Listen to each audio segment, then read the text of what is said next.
2023 October 7 Hamas ഇസ്രായേലിന് നേരെ നടത്തിയ ആക്രമണം അതിന് 2 വർഷം പൂർത്തിയാവുകയാണ്.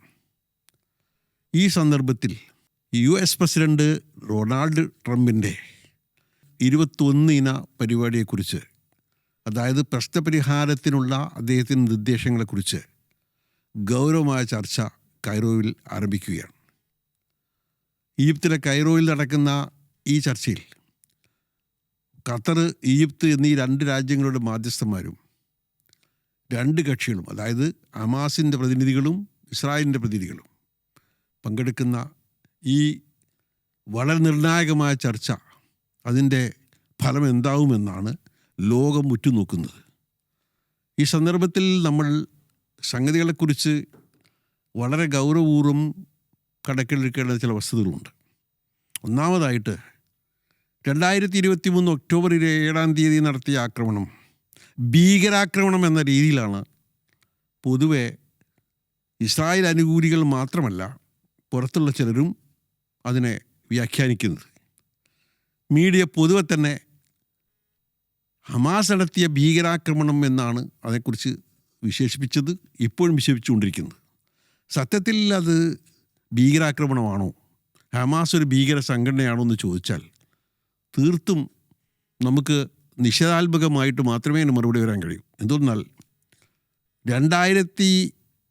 2023 വരെയുള്ള, അതായത് 1987 ഹമാസ് എന്ന് പറയുന്ന ഒരു കൂട്ടായ്മ നിലവിൽ വരാൻ തന്നെ കാരണം അതുവരെ നടത്തിയ എല്ലാ സമാധാന ചർച്ചകളും അതിന് തുടർന്ന് നിർദ്ദേശിക്കപ്പെട്ട ഒത്തുതീർപ്പ് വ്യവസ്ഥകളും എല്ലാം ഏകപക്ഷീയമായി ഇസ്രായേൽ ലംഘിച്ചുകൊണ്ടേ വരികയായിരുന്നു. ഐക്യരാഷ്ട്രസഭയുടെ സെക്യൂരിറ്റി കൗൺസിൽ തന്നെ അംഗീകരിച്ച പ്രമേയങ്ങൾ മുഴുവൻ ഇസ്രായേൽ നിരാകരിക്കുകയാണ് ചെയ്തിട്ടുള്ളത്. PLO സമാധാനപൂർവമായൊരു പരിഹാരത്തിന് വേണ്ടി PLO വലിയ വിട്ടുവീഴ്ചകൾക്ക് വിധേയമായി തന്നെ കരാറിൽ ഒപ്പിട്ടപ്പോൾ ആ കരാറുകളെല്ലാം ഏകപക്ഷീയമായി ഇസ്രായേൽ ലംഘിച്ചതായിരുന്നു. ഒരു പരിഹാരവും ഈ പ്രശ്നത്തിന് ഉണ്ടാവാൻ പോകുന്നില്ല എന്ന് ബോധ്യപ്പെട്ട ശേഷമാണ് ഹമാസ് ഇതിനൊരുങ്ങിയത്. ഈ ഹമാസ് ആവട്ടെ 2006 ഗസയിൽ നടന്ന തെരഞ്ഞെടുപ്പിൽ വ്യക്തമായും PLOവിൻ്റെ അനുബന്ധ പാർട്ടിയായ ഫത്തഹ് അല്ലെങ്കിൽ സംഘടനയായ ഫത്തഹിനെ തോൽപ്പിച്ചുകൊണ്ട് ആ ഇലക്ഷനിൽ ബഹുഭൂരിപക്ഷത്തോടെ ജയിച്ചു വന്നതാണ്. അപ്പോൾ ഇങ്ങനെയുള്ള ഒരു സംഘടന അവസാനത്തെ കൈക്ക് പലസ്തീൻ പ്രശ്നം എന്നേക്കുമായി കുഴിച്ചു മൂടപ്പെടാൻ പോവുകയാണ്. പലസ്തീൻ എന്ന് പറയുന്ന ഒരു രാജ്യം തന്നെ ഒരിക്കലും ഇനി ഭൂമിശാസ്ത്രത്തിലോ ചരിത്രത്തിലോ ഉണ്ടാവുകയില്ല എന്ന ഘട്ടത്തിൽ എത്തിയപ്പോൾ അവർക്ക് ബോധ്യപ്പെട്ടപ്പോഴാണ് ഇത്തരമുള്ള നടപടിക്ക് അവർ തയ്യാറായതെന്ന് നമുക്ക് മനസ്സിലാക്കാൻ കഴിയും. കാരണം അമേരിക്കയുടെ നേതൃത്വത്തിൽ അബ്രഹാം അക്കോർഡ് എന്ന് പേരിട്ട ഒരു കരാർ വരികയാണ്. അതിൽ ഒരു ഭാഗത്ത് ഇസ്രായേലിന് മുഴുവൻ താല്പര്യങ്ങളും രക്ഷിച്ചുകൊണ്ട് ഇസ്രായേലിനെ എല്ലാ അറബ് രാജ്യങ്ങളും മുസ്ലിം രാജ്യങ്ങളും അംഗീകരിക്കണം, അല്ലെങ്കിൽ സ്ഥാനപതി കാര്യാലയങ്ങൾ തുറക്കാൻ അനുവദിക്കണമെന്ന് തുടങ്ങിയ വ്യവസ്ഥയോടുകൂടി ഉണ്ടാക്കിയ ഈ കരാറിൽ എവിടെയും വ്യക്തമായ ഒരു പലസ്തീൻ രാഷ്ട്രത്തെക്കുറിച്ചുള്ള സൂചനകളില്ല.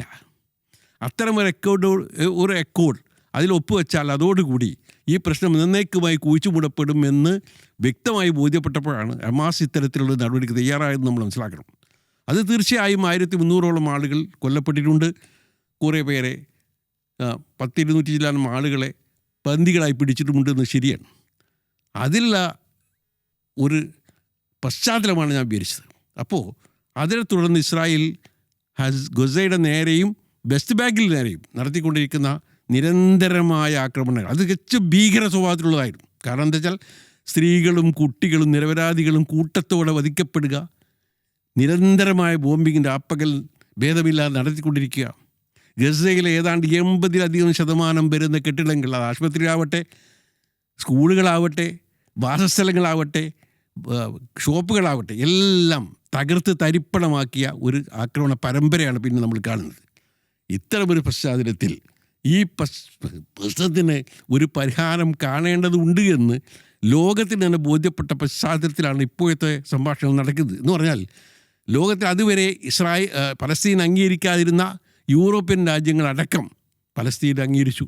157 രാജ്യങ്ങൾ, 193 രാജ്യങ്ങളിൽ 157 രാജ്യങ്ങൾ പലസ്തീനെ ഇപ്പോൾ അംഗീകരിച്ചു എന്ന് മാത്രമല്ല, നേരത്തെ യൂറോപ്പിലെ ഇറ്റലി, അതുപോലെ ജർമ്മനി, UK മുതലായ ഫ്രാൻസ് മുതലായ രാജ്യങ്ങളെല്ലാം തന്നെ ഇസ്രായേലിനെതിരായിട്ട്, ഫലസ്തീൻ അനുകൂലമായിട്ട്, പ്രത്യേകിച്ച് ഗസയിലെ കൂട്ടക്കുരുതിക്കെതിരായിട്ട് വമ്പിച്ച പ്രതിഷേധങ്ങൾ നടക്കുന്നു. കാനഡയും UK അടക്കമുള്ള രാജ്യങ്ങൾ പലസ്തീൻ അംഗീകരിക്കാൻ നിർബന്ധിതമാകുന്നു. ഇത്തരമൊരു സാഹചര്യം ലോകാടിസ്ഥാനത്തിൽ രൂപപ്പെട്ടിരിക്കുകയാണ്. അതിന് എന്ത് തന്നെ ആയാലും വഴിവെച്ചത് ഹമാസിൻ്റെ ഈ ഒരു ഓപ്പറേഷനാണെന്ന കാര്യത്തിൽ ഒരു സംശയവുമില്ല. കുഴിച്ചു മൂടപ്പെടാൻ പോകുന്ന ഒരു പ്രശ്നത്തെ ലോകദൃഷ്ടിയിൽ കൊണ്ടുവരാൻ, ലോകത്തിൻ്റെ പൊതു അഭിപ്രായമായി മാറ്റാൻ അക്കാര്യത്തിൽ ഹമാസ് വിജയിച്ചിരിക്കുന്നു എന്ന് തീർച്ചയായും നമ്മൾ സമ്മതിക്കേണ്ടി വരും. എന്നാൽ ഈ ചർച്ച നിന്ന് ആരംഭിച്ചിരിക്കുന്ന ചർച്ചകൾ ഫലപ്രാപ്തിയിലെത്തുമോ ഇല്ലേ എന്ന കാര്യത്തിൽ ഉറപ്പ് പറയാൻ കഴിയില്ല. തീർച്ചയായും ഇസ്രായേലിൻ്റെ താല്പര്യങ്ങൾക്കാണ് അമേരിക്ക മറ്റെന്തിനേക്കാളും പരിഗണന നൽകിയിരിക്കുന്നത്. പക്ഷേ നേരത്തെ പറഞ്ഞ പോലെ തീർത്തും ഏകപക്ഷീയമായി ഒരു പരിഹാരം, അല്ലെങ്കിൽ അവരുടേതായ ദൃഷ്ടിയിലുള്ള ഒരു പരിഹാരം അടിച്ചേൽപ്പിക്കാൻ ഇനി കഴിയില്ല. തീർച്ചയായും പലസ്തീനിൻ്റെ ജന്മാവകാശങ്ങളെ, അല്ലെങ്കിൽ ഗസയിലെ ജനങ്ങൾ കഷ്ടപ്പെട്ട് ദുരിതമനുഭവിച്ച് മരിച്ചുകൊണ്ടിരിക്കുന്ന സ്ത്രീകളും കുട്ടികളും അടങ്ങുന്ന ജനവിഭാഗം, ആ വിഭാഗത്തോട് മാനുഷികമായ നീതി കാണിക്കാതെ ഈ പ്രശ്നം പരിഹരിക്കുകയില്ല എന്ന് ബോധ്യപ്പെട്ട സന്ദർഭത്തിലാണ് തീർച്ചയായും ഈ 21 പരിപാടി അവതരിപ്പിക്കപ്പെട്ടിരിക്കുന്നത്.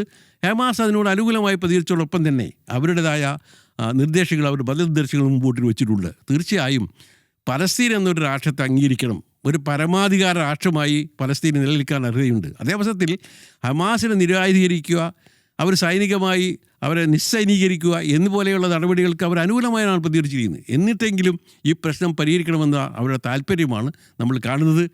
ലോകാഭിപ്രായം ഇപ്പോൾ അതിനനുകൂലമായി വന്നുകൊണ്ടിരിക്കെ പൂർണ്ണമായൊരു പിന്മാറ്റം ഒരു നിലയ്ക്കും ട്രംപിനോ അല്ലെങ്കിൽ നെതന്യാഹുവിനോ സാധ്യമല്ല എന്നാണ് ഇപ്പോഴത്തെ അവസ്ഥ. നമുക്ക് വളരെ ഉത്കണ്ഠയോടും താല്പര്യത്തോടും കൂടി ഈ പ്രശ്നത്തെ കാണേണ്ടതുണ്ട്. അതോടൊപ്പം തന്നെ ഒരു ശരിയായ പരിഹാരം പ്രശ്നത്തിനുണ്ടാകുമെന്ന പ്രതീക്ഷയ്ക്ക് ഒട്ടൊക്കെ അവസരം നൽകിക്കൊണ്ടാണ് ഇപ്പോൾ കാര്യങ്ങൾ മുമ്പോട്ട് നീങ്ങുന്നത് എന്ന് നമുക്ക് പറയാൻ കഴിയും. തീർച്ചയായും ഹമാസിൻ്റെ ആ ഓപ്പറേഷൻ, അന്നത്തെ ഭീകരവൃത്തി എന്നെല്ലാവരും വിശേഷിപ്പിക്കുന്ന ആ പ്രവൃത്തി യഥാർത്ഥത്തിൽ സ്വാതന്ത്ര്യത്തിനും അതിനപ്പുറം ജീവിക്കാനുള്ള മൗലികാവകാശത്തിനും വേണ്ടിയുള്ള ഒരു പോരാട്ടത്തിൻ്റെ ഭാഗമായിരുന്നുവെന്ന് ലോകം അംഗീകരിക്കേണ്ടി വരികയാണ്. തീർച്ചയായും അതാണ് ഈ പ്രശ്നത്തിൻ്റെ മർമ്മമെന്ന് നമ്മൾ മനസ്സിലാക്കേണ്ടതുണ്ട്.